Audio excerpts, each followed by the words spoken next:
YouTube channel में आपका स्वागत है। और अबुआ आवास से संबंधित सभी पंचायत में ग्राम सभा का आयोजन शुरू हो चुका है और इसका निराकरण जो है मतलब ग्राम सभा में ही कर लेना है। और ग्राम सभा का आयोजन आपको 28/12/2023 से लेकर के 4 जनवरी 2024 तक करना है। तो हम एक आज इसमें बताने का मेरा मकसद यही है कि अगर आप ग्राम सभा में जाते हैं, आपका अबुआ आवास का आधार क्या है, तो आप जरूर फॉर्म भरे होंगे, तो आपको हम आगे बताएंगे। और तब तक आप वीडियो में बने रहेंगे कि आधार कैसे, आप कैसे जानेंगे कि हमको अबुआ आवास मिलना चाहिए और किसी को नहीं मिलना चाहिए।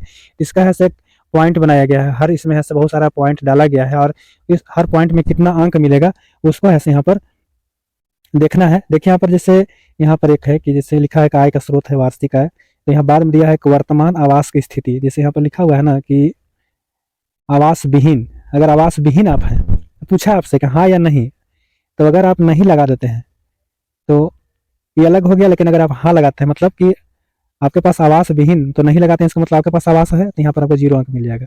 लेकिन अगर आपको आवास विहीन है तो आपको 1 अंक मिलेगा। कच्चा मकान आपके पास है, अगर हाँ टिक लगाए हैं तो आपको 2 अंक मिलेगा यहाँ पर कच्चा मकान वाला का।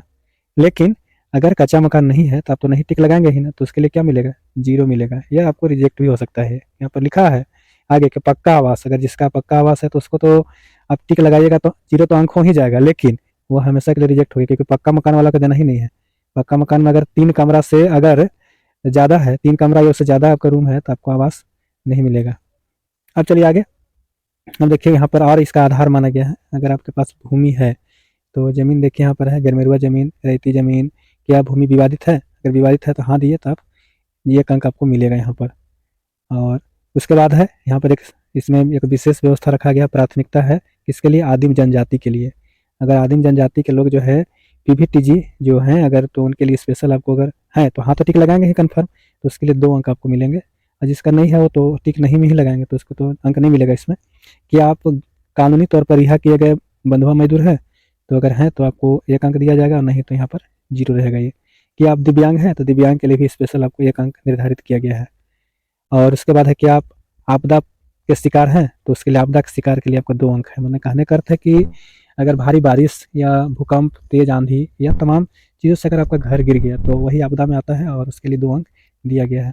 अब देखिए कुछ हम ऐसा बता रहे हैं यहाँ पर कि क्या आप 1/1/2090 के बाद किसी प्रकार का अगर आपको आवास मिला है, बिरसा आवास चाहे पीएम आवास, तो उस व्यक्ति को आवास नहीं लेना है। अगर ले लिया तो उसका रिजेक्ट हो जाएगा। तो यहाँ देखिए क्या है कि क्या आपके पास कुछ और बिंदु यहाँ पर है कि बोलता है क्या परिवार में 4 पहिया वाहन है, तो 4 पहिया वाहन वाला भी योग्य नहीं है, उसका सीधे फॉर्म रिजेक्ट होगा। आर क्या 3 पहिया 4 पहिया वाहन यंत्रीकृत कृषि उपकरण है, तो उसको भी नहीं मिलेगा। और क्या परिवार में कोई सदस्य सरकारी या सरकारी सेवानिवृत्त नौकरी करते हैं, तो उसको भी नहीं देना है। क्या परिवार में कोई सदस्य चुनाव या प्रतिनिधि हैं जो चुनाव जीत चुके हैं, मुखिया हैं, पंचायत समिति हैं, तो उनको भी नहीं दिया जाएगा। क्या परिवार में कोई सदस्य आयकर इनकम टैक्स भरते हैं, तो उनको भी नहीं दिया जाएगा, क्योंकि उनका इनकम ज़्यादा है तब तो इनकम टैक्स भरते हैं। क्या परिवार में कोई सदस्य व्यावसायिक प्रोफेशनल टैक्स देता है, तो उसको भी नहीं दिया जाएगा।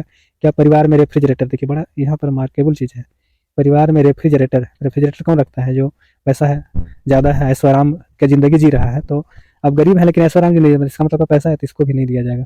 क्या परिवार के पास 2.5 एकड़ ज़मीन है जो सिंचित भूमि है, तो उसको भी नहीं दिया जाएगा। क्या परिवार के में आपको 5 एकड़ से ज़्यादा सिंचित भूमि है, तो उसको भी नहीं दिया जाएगा। हाँ ना टिक लगाना है, मतलब सीधे ही जो है ना ये जो सब रिजेक्ट हो जाएगा सीधे। अगर इसमें अगर आप हाँ टिक लगाए तो आपको रिजेक्ट, और नहीं टिक लगा तो सेलेक्ट। तो ऐसा नहीं है कि आप टिक लगाने से होगा, क्योंकि इसका वेरिफिकेशन भी होगा। जो आप डाटा दीजिएगा, आप किसी दीजिएगा तो वहाँ आपको जो ब्लॉक से होगा, प्रखंड विकास पदाधिकारी के जो भी अफसर होंगे, जो भी इसका स्टाफ होंगे, कर्मी जांच करेंगे, सत्यापन करेंगे, उसके बाद ही तो आपको आवास में नाम आएगा या आपको अबू आवास दिया जाएगा। तो ये सब सारी चीज़ ध्यान देना है। तो चलिए, अगर वीडियो आपको अच्छा लगा है तो आप ज़रूर लाइक करेंगे, और चैनल को सब्सक्राइब नहीं किए हैं तो ज़रूर कर लेंगे। धन्यवाद।